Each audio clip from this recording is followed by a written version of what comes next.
Hello students, स्वागत है आप सभी का एकलव्य वैदिक पाठशाला एजुकेशन में। आज के क्लास में हम लोग class 9th NCERT text book chapter first matter in our surroundings का next topic states of matter करने वाले हैं। सबसे पहले देख लेते हैं आज के इस वीडियो में हम लोग क्या क्या पढ़ने वाले हैं।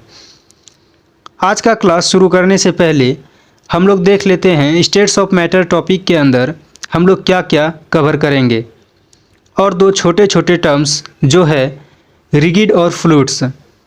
सबसे पहले रिगिड और फ्लूइड्स को समझते हैं। आज के क्लास में जैसा कि आप स्क्रीन पर देख सकते हो, कह रहा है रिगिड मीन्स अनबेंडिंग और अनफ्लेक्सिबल, फॉर एग्जांपल अ स्टोन। देखो, इसको ऐसे समझो, रिगिड मतलब क्या होता है। आपने पत्थर को तो देखा ही होगा, आपके आसपास अब भी कोई ना कोई पत्थर का टुकड़ा ज़रूर मौजूद होगा। अब करना क्या है, उसे उठाकर मुझे मारना नहीं है। आपने देखा होगा पत्थर ठोस होता है, मजबूत होता है। अगर आप किसी टुकड़े को उठाकर मोड़ना चाहो, जैसे अगर एक टाइल्स का टुकड़ा लेते हैं और उसे मोड़ने की कोशिश करते हैं, तो वो आसानी से क्या कितनी भी जोर लगा लो, मुड़ेगा नहीं। जैसे आप अपने रुमाल, कपड़े या फिर एक पेपर के टुकड़े को मोड़ सकते हो। इसी को हम लोग अनबेंडिंग कहते हैं और अनबेंडिंग का मतलब ही होता है रिगिड, यानी ठोस और मजबूत होना। वहीं अब अगर तुम एक पतली डंडी लो लकड़ी की, अब उसे अपने ताकत से मोड़ना चाहो तो वो मुड़ जाएगा, लेकिन जब तुम उसे छोड़ोगे तो वापस से जैसा था वैसा ही हो जाएगा। या फिर अगर रबड़ है तो आसपास उसे स्ट्रेच करके खींचो, दोनों आखिरी छोर को पकड़ के देखना, खींचा तो जाएगा लेकिन छोटी सी रबड़ बड़ी आकार का रूप तो ले लेगी, लेकिन जब उसे छोड़ोगे तो वो वापस जैसा था वैसा ही हो जाएगा। इसका मतलब है वह लचीला है, मतलब वो मुड़ सकता है जब हम ताकत लगाते हैं, यानी कि वो फ्लेक्सिबल है। इसी का उल्टा होता है अनफ्लेक्सिबल। कोई भी रिगिड जो अभी हमने देखा पत्थर, वो मुड़ नहीं सकता, न ही लचीला होता है। उसी तरह रिगिड को ही हम लोग अनबेंडिंग और अनफ्लेक्सिबल दोनों कह सकते हैं। समझ गए रिगिड क्या होता है। नाउ नेक्स्ट पॉइंट है fluid means a metal which can flow easily and requires a vessel or container to keep it, for example water, milk etc. यानी कि फ्लूइड मतलब ठीक रिगिड का अपोजिट होता है, यानी फ्लेक्सिबल भी होता है और बेंडिंग भी, रिगिड नहीं होता है।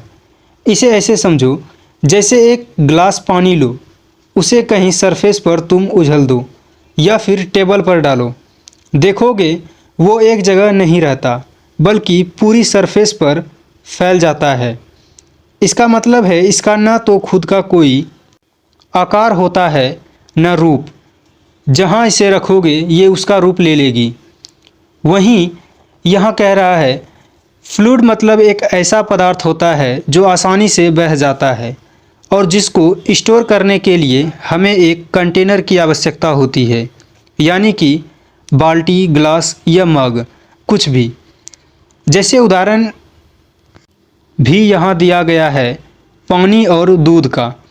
अब आगे है a solid is a rigid form of matter, due to this it has a tendency to maintain their shape when subjected to outside force. यानी कि एक सॉलिड जो होता है वो रिगिड होता है, यानी ठोस होता है, अनबेंडिंग और अनफ्लेक्सिबल होता है, ठीक उस रबड़ और बांस की कच्ची और पतली टहनी के जैसी, जो इसको अपना आकार मेंटेन करने में मदद करता है और इसे खुद का एक आकार और रूप देता है।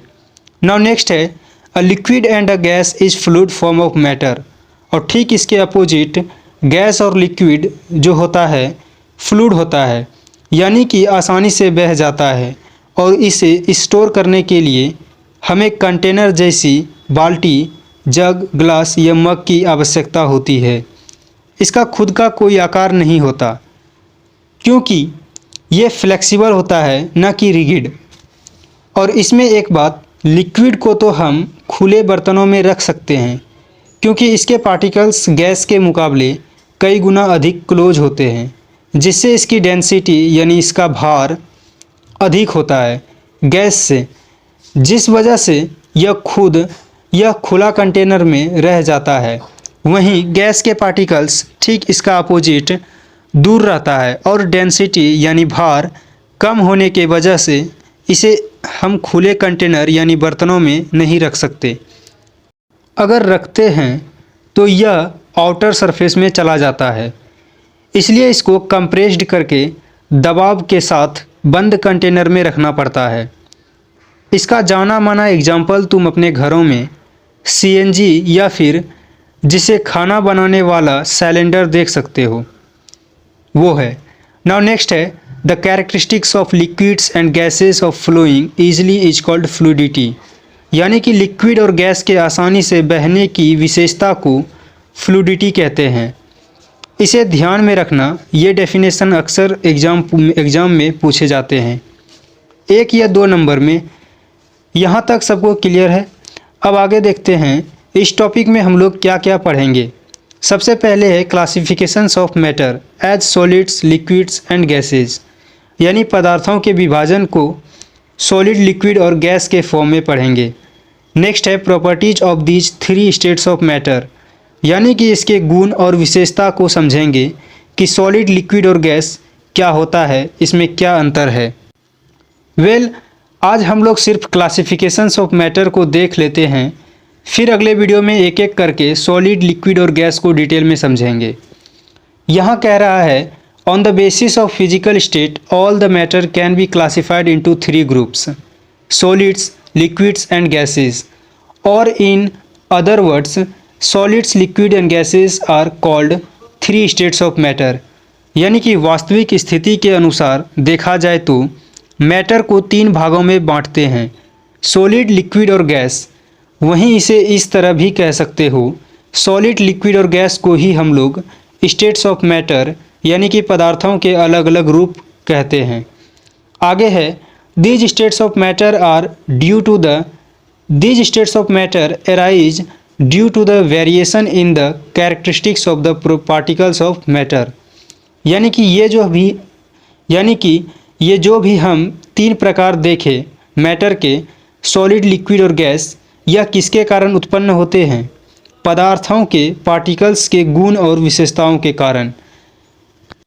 कहने का मतलब है हमने पहले देखा है कैरेक्टरिस्टिक्स ऑफ मैटर, जिसमें देखो तो किस तरह इसके पार्टिकल्स एक दूसरे को अट्रैक्ट करते हैं, इसके बीच किस प्रकार की बॉन्डिंग होती है, यह कितना स्थान घेरती है और भी बहुत कुछ। अगर नहीं देखा तो पहले पिछले लेक्चर्स के वीडियो देख लेना, तभी समझ आएगा। यहाँ तक सबको क्लियर है। खैर आज का क्लास हम समाप्त करते हैं। अगर वीडियो से कुछ सीखने को मिला तो वीडियो को लाइक, चैनल को सब्सक्राइब करना, और अगर कोई भी डाउट हो या वीडियो कैसा लगा अपनी प्रतिक्रिया कमेंट सेक्शन में देकर सपोर्ट ज़रूर करना। Thanks to all, bye. फिर मिलते हैं नेक्स्ट क्लास में।